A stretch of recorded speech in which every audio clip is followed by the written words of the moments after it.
श्री शिवाय नमस्तुभयम। दोस्तों, आप सभी लोग जानते हैं कि 23 नवंबर 2024 यानी शनिवार को पड़ रही है मार्गशीर्ष महीने की काल अष्टमी। और दोस्तों, यह वह काल अष्टमी तिथि है जो मार्गशीर्ष महीने में पड़ने वाली सबसे बड़ी तिथि है, क्योंकि यह शनिवार के दिन पड़ रही है और इसका बहुत ही बड़ा और विशेष महत्व होता है। पूज्य गुरु जी ने कहा है कि अगर कभी भी मौका लग जाए और मार्गशीर्ष महीने की शनिवार काल अष्टमी तिथि को पड़ जाए तो आप लोगों को 11 काला तिल का दाने वाला उपाय तो अवश्य ही करना चाहिए। इन दोनों का संयोग बहुत कम आता है और इसी के साथ में गुरुजी ने अपनी शिव पुराण कथा में बताया है कि इस दिन आपको 11 काला तिल का दाने वाला उपाय तो आपको अवश्य ही करना चाहिए, क्योंकि ऐसा दिन पूरे साल में सिर्फ एक ही बार आता है। और दोस्तों, आप सभी लोग जानते हो कि शनिवार काल अष्टमी तिथि का अगर सबसे बड़ा कोई उपाय है तो 11 काला तिल का दाने वाला उपाय है। तो दोस्तों, इस शनिवार काल अष्टमी के दिन आप लोगों को इस 11 काला तिल का दाने वाला उपाय को जरूर करना है। बहुत सारे लोग होंगे जिन लोगों ने इस उपाय को ना किया हो, मतलब पूरा साल निकल गया, उन्होंने किसी भी दिन इस 11 काला तिल का दाने वाला उपाय को ना किया हो। पर दोस्तों, आपके पास एक आखिरी मौका बचा हुआ है जो कि 23 नवंबर के दिन है। तो इस दिन आप लोगों को इस वाले उपाय को जरूर कर लेना है। भले ही आपने पूरे महीने भर इस उपाय को ना किया हो, पर अगर आपने इस मार्गशीर्ष महीने के शनिवार काल अष्टमी के दिन अगर इस वाले उपाय को कर लिया तो आपको इस उपाय को करने का वह फल मिलेगा जिसकी आपने कभी कल्पना भी नहीं करी होगी। इसीलिए आप लोग इस वाले उपाय को एक बार जरूर कर लेना है ताकि आप लोगों के हाथ से यह मौका ना जा सके और आपको इस उपाय को करने का फल मिल सके। दोस्तों, यह उपाय पंडित जी ने अपनी अभी की ही श्री शिव महापुराण की कथा में बताया है, जिस उपाय को आज हम आपको बहुत अच्छे से समझाने वाले हैं। इस वीडियो को देखने के बाद इस उपाय को समझने के लिए आपको कोई और वीडियो को देखने की जरूरत नहीं पड़ेगी। तो चलिए दोस्तों, उपाय को शुरू करते हैं। देखिए, यह इस मार्गशीर्ष महीने के शनिवार काल अष्टमी के दिन यह इतना खास होता है, इतना महत्वपूर्ण होता है। देखा गया है कभी कभी बड़े बड़े पूजा पाठ अनुष्ठान से जो मनोकामना पूर्ण नहीं होते, वह मार्गशीर्ष महीने के शनिवार काल अष्टमी के दिन एक छोटे से उपाय करने से ही आपकी मनोकामना पूर्ण हो जाती है। और बहुत सारे लोगों ने इस उपाय को किया भी है और उनको इस उपाय को करने का फल भी जरूर मिला है। अगर आप लोग भी इस उपाय को करना चाहते हैं तो आप इस उपाय को पहले अच्छे से समझ लेना, सुन लेना, उसके बाद करना। आपको इस उपाय का फल जरूर मिलेगा और इस उपाय को कर लेने से आपके घर में चाहे किसी भी प्रकार की दुख और समस्या क्यों ना चल रही हो, आपको उसका कारण भी नहीं पता है कि भाई यह समस्या किस कारण से चल रही है। उसका कुछ भी कारण हो सकता है, जैसे पितृदोष हो सकता है या किसी भी तरह का मंगल दोष भी हो सकता है। तो इस दिन आप लोगों को यह वाला उपाय कर लेना है। यह एक ऐसा उपाय है जिस उपाय को अगर किसी विशेष दिन पर किया जाए तो भाई उस विशेष दिन का जो है वह तो हमें मिलता ही मिलता है, पर हमने उस दिन पर इस उपाय को किया है तो हमें उससे भी बड़ा फल मिलता है और फल बहुत जल्दी मिलता है, क्योंकि आप इस उपाय को बहुत ही बड़े और विशेष दिन पर कर रहे हो। तो चलिए अब उपाय के बारे में बात करते हैं, लेकिन उससे पहले आप लोगों को यह जानना आवश्यक है कि आखिर यह उपाय किस समय करना है, किसको करना है और कैसे करना है। तो चलिए हम आगे आपको वीडियो में एक एक करके बता देते हैं, लेकिन उससे पहले अगर आप लोग हमारे चैनल पर पहली बार आए हैं या फिर मेरी आवाज आज पहली बार सुन रहे हैं तो हमारे चैनल को सब्सक्राइब जरूर कर लेना और इस वीडियो को लाइक करके कमेंट बॉक्स में श्री शिवाय नमस्तुभ्यम, ओम नमः शिवाय जरूर टाइप कर देना। तो दोस्तों, इस 11 काला तिल का दाने वाला उपाय को हमें इस शनिवार काल अष्टमी के दिन कैसे करना है, किसको करना है, किस समय करना है और कहां पर करना है, यह सारे सवालों के जवाब आपको इस वीडियो में मिल जाएंगे। और जो यह वीडियो देखेगा भाई, उसको 11 काला तिल का दाने वाला उपाय जरूर करना चाहिए, क्योंकि इस दिन एक काला तिल के दाने का भी बहुत ही बड़ा और विशेष महत्व होता है। और जब बात आ जाए 11 काला तिल का दाने वाला उपाय की, तो यह सोने पर सुहागा वाली बात हो जाती है और यह एक बहुत ही बड़ा उपाय हो जाता है इस शनिवार काल अष्टमी का। तो अब दोस्तों, इस 11 काला तिल का दाने वाला उपाय को आखिर करना किसको है, सबसे पहले हम लोग वह बात जान लेते हैं। तो देखो, घर की जो बड़ी माताएं बहनें होती हैं उन माताओं बहनों में से कोई भी एक बड़ी माता बहन इस वाले उपाय को कर सकती है। और दोस्तों, अगर आप चाहे तो अपने घर में से सभी सदस्यों को भी इस उपाय को करवा सकते हैं। अगर किसी व्यक्ति की खुद की कोई मनोकामना है, खुद की कोई दुख और परेशानी है जो कि वह अपने लिए ही करना चाहता है, इस वाले उपाय को तो वह खुद अपने लिए भी कर सकता है। बाकी अगर कोई घर में से ऐसा है जो कि अपने पूरे घर परिवार की सुख और शांति के लिए यह वाला उपाय करना चाहता है, तो भाई वह भी कर सकता है। उसमें भी कोई दिक्कत वाली बात नहीं है। कहने का मतलब यह है कि इस उपाय को हर एक सदस्य भी कर सकता है और पूरे घर परिवार के सदस्य के लिए घर की बड़ी माताओं बहनों में से कोई एक माता बहन भी कर सकती है। माताएं बहनें अगर घर में उपस्थित ना हो या वह यह वाला उपाय ना कर पा रही हो, तो फिर घर का कोई बड़ा सदस्य भी इस 11 काला तिल का दाने वाला उपाय को कर सकता है। चाहे फिर वह पुरुष ही क्यों ना हो, उसमें कोई भी दिक्कत वाली बात नहीं है। अब दोस्तों, जो अगला प्रश्न निकल कर आता है वह यह आता है इस उपाय को लेकर कि आखिर इस उपाय को हमें किस समय करना है, सुबह के समय करना है कि शाम के समय करना है। तो देखो, इस वाले उपाय को आप लोग सुबह के समय भी कर सकते हो और शाम के समय प्रदोष काल में भी कर सकते हो। अब अगर आप पूछो कि भाई सबसे उत्तम समय कौन सा रहेगा इस 11 काला तिल का दाने वाला उपाय को करने का, तो हम आपसे बस यही कहेंगे कि इस उपाय को आप सुबह के समय करेंगे तो ज्यादा बेहतर होगा। बाकी अगर प्रदोष काल शाम के समय भी करेंगे तो भी अच्छा होगा, उसमें कोई भी दिक्कत वाली बात नहीं है। तो अब दोस्तों, जो अगली सबसे बड़ी और महत्वपूर्ण बात आती है वह यह आती है कि सुबह अगर हम उपाय को करेंगे तो हमें कितने बजे से लेकर कितने बजे तक के बीच में करना है, और शाम के समय प्रदोष काल में करेंगे तो हमें कितने बजे से लेकर कितने बजे के बीच में करना है। तो देखो, सुबह जितनी जल्दी हो सके आप उपाय को करने की कोशिश करना। बाकी अगर किसी कारणवश लेट भी हो जाओ, थोड़ी देर भी हो जाए, तो 10 या 11 बजे तक भी आप उपाय कर लेना, पर 12 बजे से ज्यादा देरी ना हो। ठीक है, इस बात का ध्यान रखना। उसके बाद में दोस्तों, अगर शाम के समय प्रदोष काल की बात करें, प्रदोष काल का जो समय होता है वो शाम के 6 बजे से शुरू हो जाता है।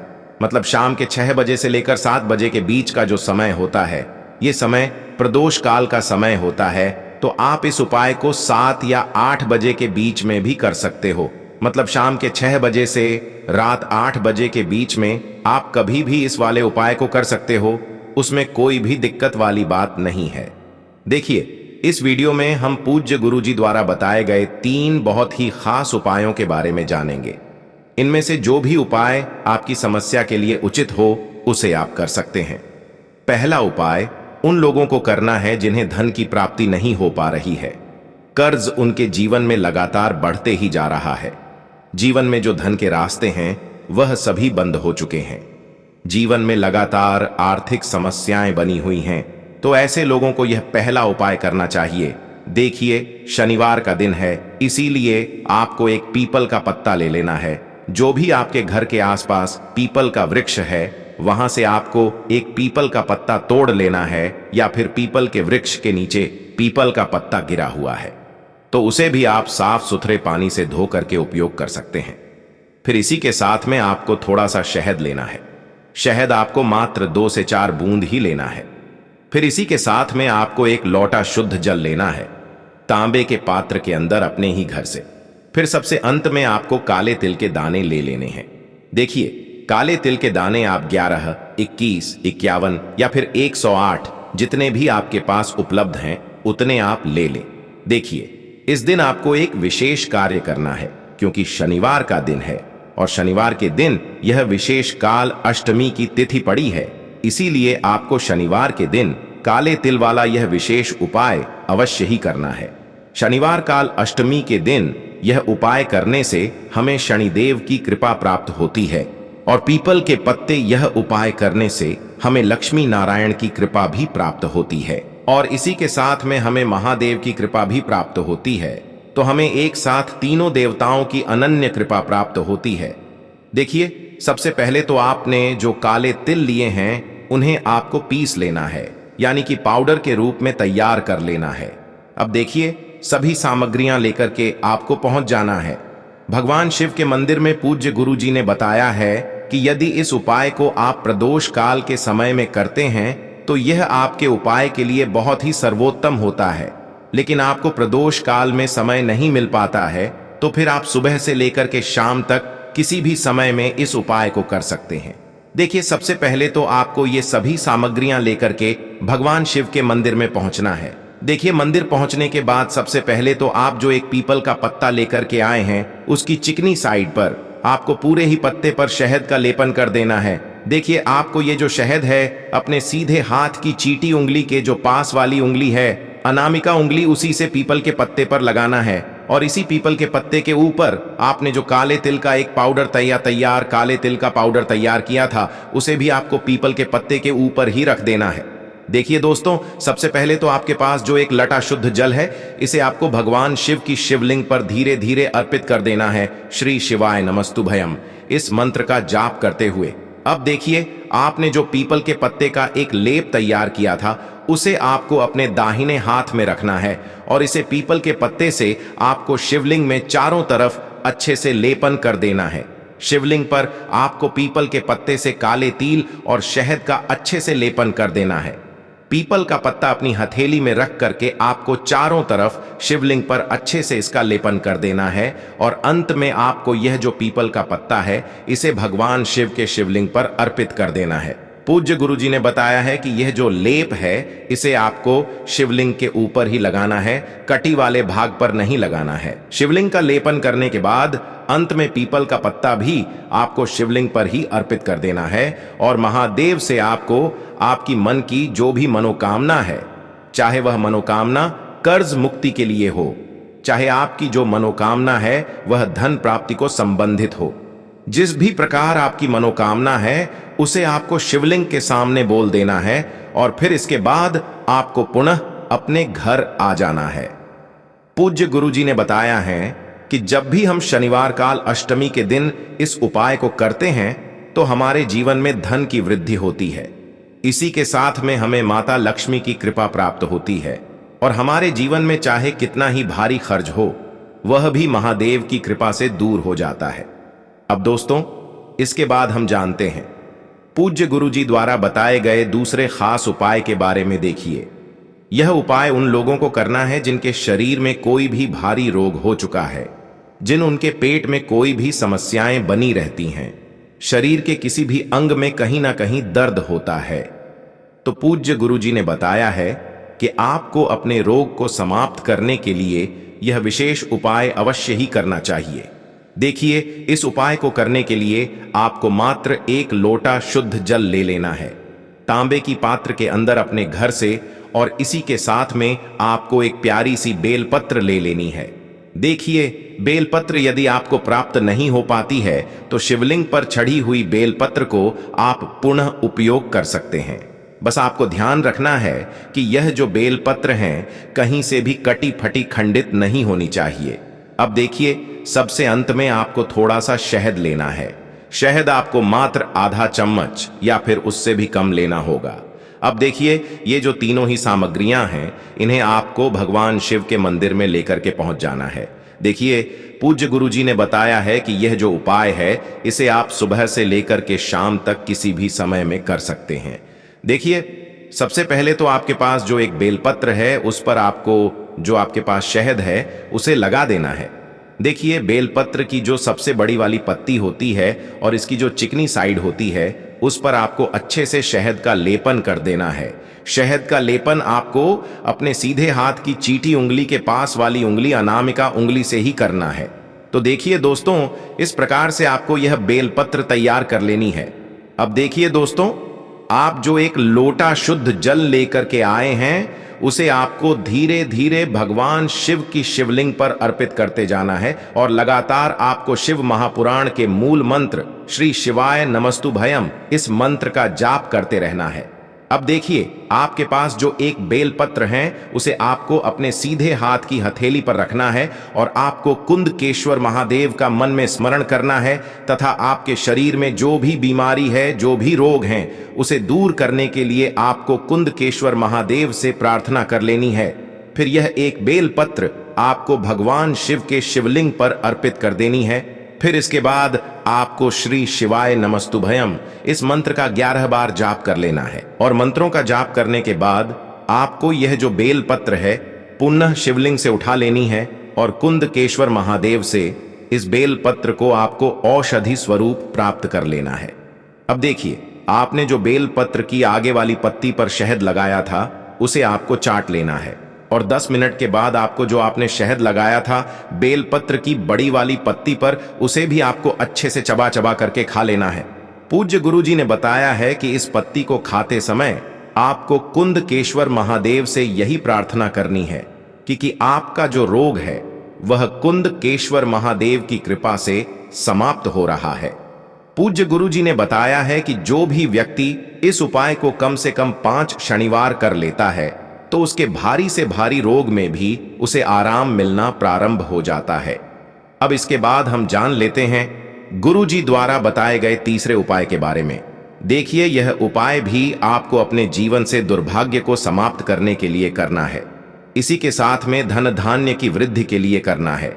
देखिए, इस उपाय के लिए आपको एक लोटा शुद्ध जल लेना है और इसी के साथ में आपको एक प्यारी सी बेल पत्र लेनी है और इसी के साथ में आपको थोड़ा सा चंदन ले लेना है। देखिए, चंदन जो है आपको पीला वाला ही लेना है। पीले चंदन में आपको थोड़ा सा जल मिलाकर के इसे एक पेस्ट के रूप में तैयार कर लेना है। अब देखिए, सबसे आखिर में आपको एक चावल यानी कि अक्षत का दाना लेना है। चावल का दाना लेते समय ध्यान रखें कि यह कहीं से भी टूटा हुआ खंडित नहीं होना चाहिए। देखिए, चावल का जो दाना है वह हमारे जीवन में धन धान्य की प्राप्ति करवाता है, हमारे सौभाग्य में वृद्धि करता है।